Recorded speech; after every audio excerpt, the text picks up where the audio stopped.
Гипертоническая болезнь, артериальная гипертензия, ее очень часто называют ласковый убийца. Почему? Зачастую человек, страдающий гипертонической болезнью, не испытывает ничего. То есть у него не болит голова, у него не болит сердце. У многих годами высокое артериальное давление, недиагностируемое, приводит к очень серьезным изменениям и в сердечной мышце, и в сосудах, и в мозге. И это действительно колоссальная проблема, поэтому правильное измерение АД исключительно важно. Это важно с точки зрения того, что мы диагностируем гипертоническую болезнь. Но не менее важно, правильно измеряя давление, не уйти в другую сторону. Псевдогипертоническую болезнь, потому что очень часто мы видим проблему высоких цифр АД, которые на самом деле не говорят о гипертонической болезни, то есть не говорят о заболевании совершенно. Я очень часто вижу таких пациентов у себя на приеме. Вот он приходит и говорит: вы знаете, у меня высокие цифры артериального давления, мне ставят гипертоническую болезнь первой степени. И протягивает мне листочек. Мы об этом, кстати, тоже поговорим, о дневнике артериального давления. Говорит: вот у меня вчера было давление 145, 150. Мы начинаем разбираться, и выясняется, что он неправильно мерил АД. То же самое происходит очень часто у вас. Вы мне скажете: я сам не меряю артериальное давление, я прихожу в кабинет врача, и он мне измеряет АД. Так вот, первая ошибка. Представьте себе, вы идете в поликлинику, волнуетесь, нервничаете, там большая очередь, врач долго принимает. Вы заходите в кабинет врача уже в таком приподнятом настроении, садитесь и говорите: у меня периодически высокое давление. Что делает врач? Да, давайте мы его посмотрим. Берет этот аппарат, измеряет вам. Да, точно, у вас высокие цифры АД. Там, условно говоря, 150 на 90 миллиметров ртутного столба. Все верно, вы скажете. Но давление-то неверно. Есть реакция на белый халат. Она общеизвестна. И поднимающееся артериальное давление в кабинете врача – это классическая реакция на белый халат. Я не случайно сказал о том, что было за пределами этого кабинета. Вы уже и так находились в стрессе, и в этот момент вы тоже имеете высокие цифры артериального давления. Поясню. Если человек находится в условиях стресса, физическая перегрузка, даже работа в огороде, я уж не говорю о фитнес-центре или беге на длинные дистанции, неприятный разговор дома, все это приводит к высоким цифрам артериального давления. Не к гипертонической болезни, подчеркну. То есть, другими словами, во время любой физиологической нагрузки вы имеете уже высокие цифры артериального давления, но это не гипертоническая болезнь. Следующий очень важный момент. Вы говорите: у меня гипертония. Мы смотрим, а артериальное давление не поднимается выше 140. Есть очень четкие параметры, очень четкие критерии, что мы называем гипертонической болезнью, что такое артериальная гипертензия. Так вот, пограничная артериальная гипертензия, есть такое понятие у кардиологов, это 140 мм ртутного столба, это систолическое давление.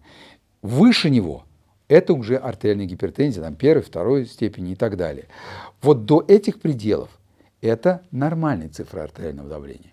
У кого-то из вас, кто-то мне скажет сейчас: а я гипотоник, как это часто говорят, то есть низкое изначальное давление, 90 на 60, и с таким давлением я живу. И я чувствую дискомфорт, люди говорят об этом, когда у меня поднимается, скажем, 125, 130. Да, это верно, но все-таки это физиологический диапазон вашего давления, не патологический, то есть это не гипертоническая болезнь, и это надо очень четко усвоить. Мы еще коснемся этой темы чуть позже, а что еще можно делать в этой ситуации, но это будет в конце ролика. Уважаемые зрители, многие из вас, наверняка испытывая боль в спине, смотрят разные ролики на эту тему на YouTube. Но, к сожалению, некоторым из вас они не подошли или морально устарели.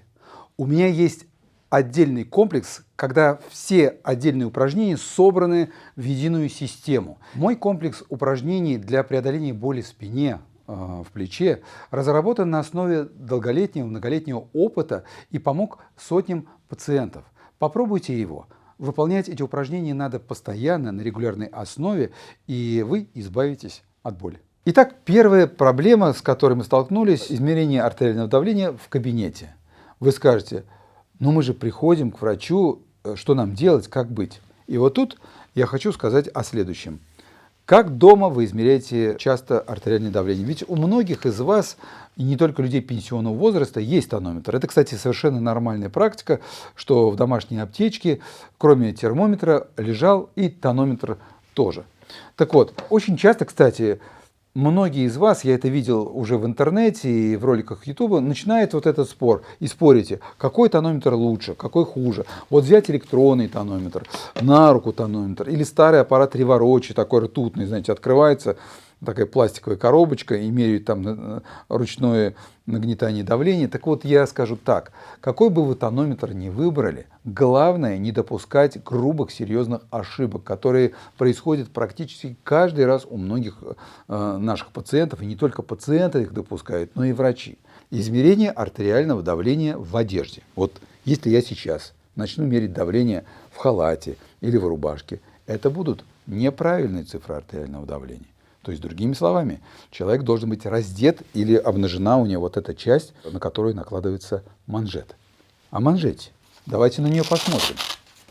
Дело в том, что некоторые пациенты, особенно зрелого возраста, и я тут, наверное, обращаюсь к родственникам этих пациентов, абы как вешают эту манжетку. Вот эту штучку видите? Вот эта точка должна располагаться в этой зоне. Ну, я сейчас не меряю артериальное давление, поэтому я просто вот так покажу. Вот она. Вот здесь она должна находиться. Но еще раз подчеркну, не мерить давление в одежде. Следующий момент, очень важный. Перед тем, как мерить давление, вы должны успокоиться, посидеть минут 10 в спокойном состоянии. Не так, что вы вбежали в кабинет или к себе в комнату, уселись, легли. И, кстати, лучше мерить давление в положении сидя. 10 минут вы сидите, смотрите что-то, не только ждете вот так. Это тоже еще одна из ошибок. Вот я сейчас начну мерить давление, а вдруг там будут высокие цифры. Будут у вас высокие цифры, потому что тревожитесь. Вы поднимаете уровень тревоги таким образом. Вы там чем-то занялись, что-то такое, там, не знаю, читаете, просматриваете, но посидели 10 минут, и после этого начинаете мерить артериальное давление. Четвертое. То, что очень часто забывает, мы могли бы на первый план поставить эту позицию, что давление-то надо мерить неоднократно. Его меряют трижды. То есть трехкратное измерение, из которого не выбирается ни самое высокое, ни самое нижнее, а выбирается среднеарифметическое. То есть вы складываете три цифры, делите их на 3, получаете среднеарифметическое. Это и будут ваши цифры артериального давления.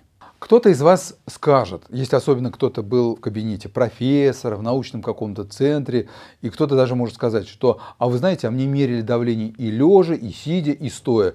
Я могу ответить на это, что есть специальные пробы для оценки вегетативного гомеостаза, вегетативной нервной системы. Кстати, у нас есть ролик на YouTube-канале на эту тему, посмотрите его, пожалуйста, где мы действительно проводим так называемые клино-ортостатические пробы, измеряем артериальное давление в различных положениях. Вертикально, сидя, горизонтально, стоя, меряется давление у спортсменов и во время физической нагрузки, и после нее.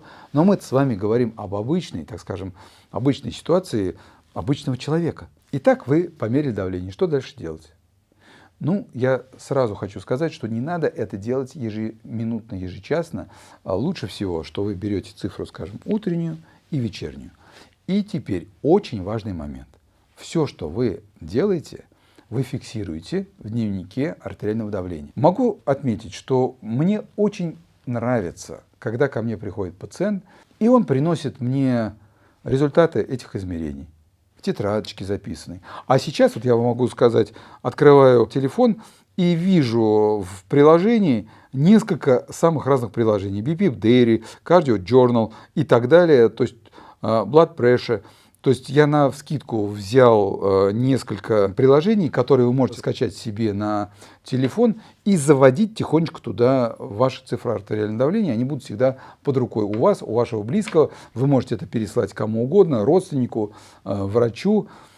И когда вы приходите к врачу на прием, к терапевту, кардиологу, и начинаете жаловаться, а ведь действительно есть категория людей, многие из вас страдают высоким давлением, и вы говорите, что вот в эти дни у меня было высокое артериальное давление, был стресс, а вот здесь было все хорошо, а давление было 190 на 110.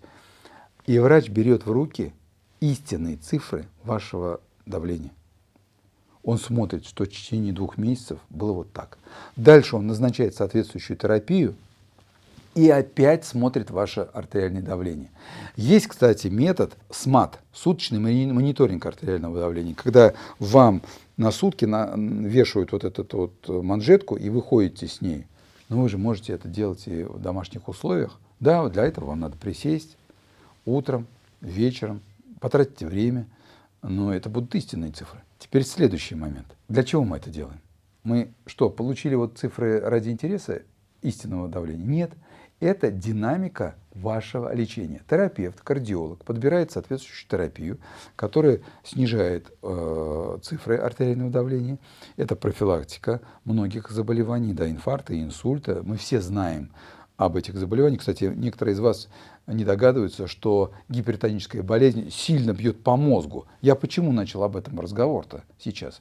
Потому что артериальная гипертензия разрушает ваш мозг, разрушает ваши когнитивные функции. На эту тему у нас тоже есть отдельные ролики. Посмотрите на YouTube-канале, пожалуйста. Есть еще одна тема. И это низкое артериальное давление. А что делать в этой ситуации? Чаще всего такие люди говорят о том, что вот я встал резко, потемнело в глазах, появилась слабость в ногах и руках, и я вынужден был опять сесть на этот стул, а некоторые говорят, что человек падает в обморок, да, я прям в обморок упал. Это ортостатическая гипотензия, когда вдруг резко упало артериальное давление, вместо того, чтобы во время момента вставания оно чуть-чуть поднялось. Нарушены вегетативные регуляторные механизмы, и здесь есть несколько методов, которые могут вам помочь при ортостатической гипотензии. Это и определенная диета, определенный водный режим, сколько воды вы пьете, это физические упражнения, контрастный душ. Но по большому счету это чаще всего проблема вегетативной нервной системы. И здесь мы действительно должны работать с неврологом, с вегетологом, который решает эту проблему уже на уровне медикаментозной коррекции. Ну, если с низким артериальным давлением более-менее все понятно, здесь очень явные такие реакции есть. Человек встает, темнеет в глазах, слабость или обморок, появляется ортостатическая гипотензия. И некоторые из вас отмечают, что у ваших детей, ну вот в период подростковым, есть эта проблема. Душное помещение, бах, упал в обморок. Резкое вставание, слабость. Ну, вот эти вот синкопы, ортостатические гипотензии, как мы их называем, да, они очень явно протекают, ярко. И человек говорит: о, у меня гипотония. А вот когда высокое давление, я повторюсь, многие из вас допускают очень серьезную ошибку. У меня ничего не болит. Зачем я пойду к врачу?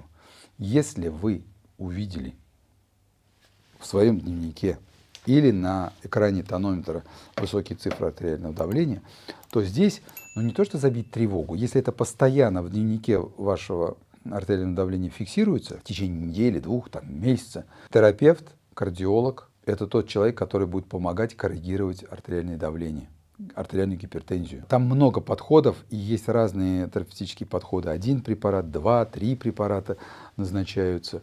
Когда мы говорим о гипертонической болезни, это удел уже профессионала помочь вам справиться с ним. Но есть еще и ситуации другого рода, когда вы реально видите, что цифры высокие, но это происходит во время эмоционального возбуждения какого-то, стресса. Вы скажете: вы об этом говорили, повторяйтесь. Нет. Я сейчас хочу сказать о псевдогипертоническом кризе во время панической атаки.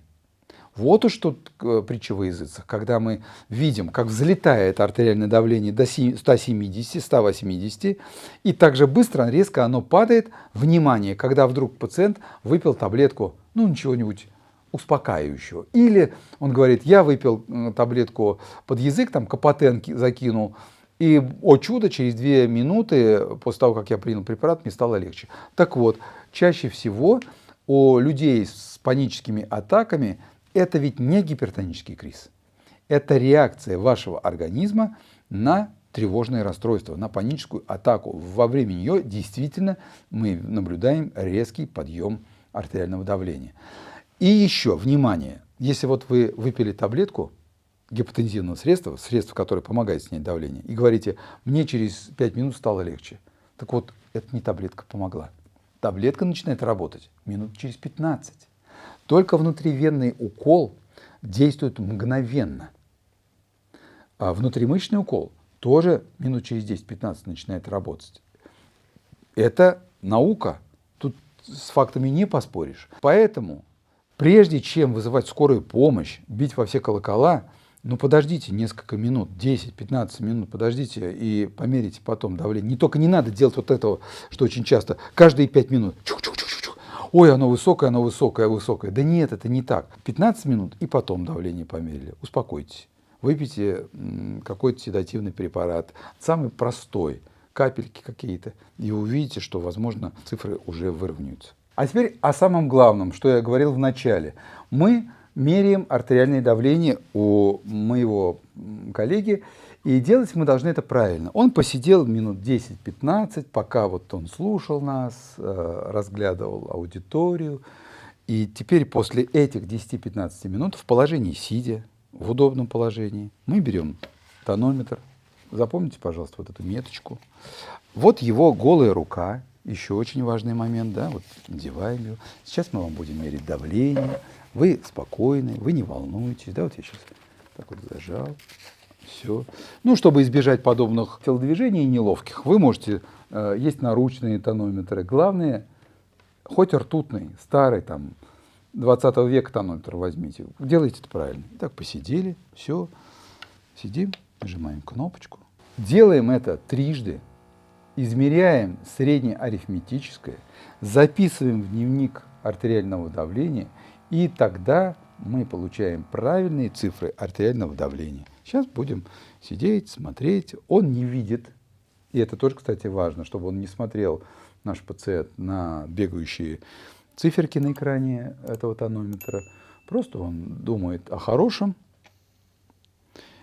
И действительно, давление его сейчас 126 на 86 с пульсом 74 удара в минуту. Дальше среднее арифметическое и запись в дневник артериального давления, который вы в случае необходимости принесете вашему доктору. Будьте, пожалуйста, здоровы, берегите себя, и пусть ваше давление будет всегда в норме.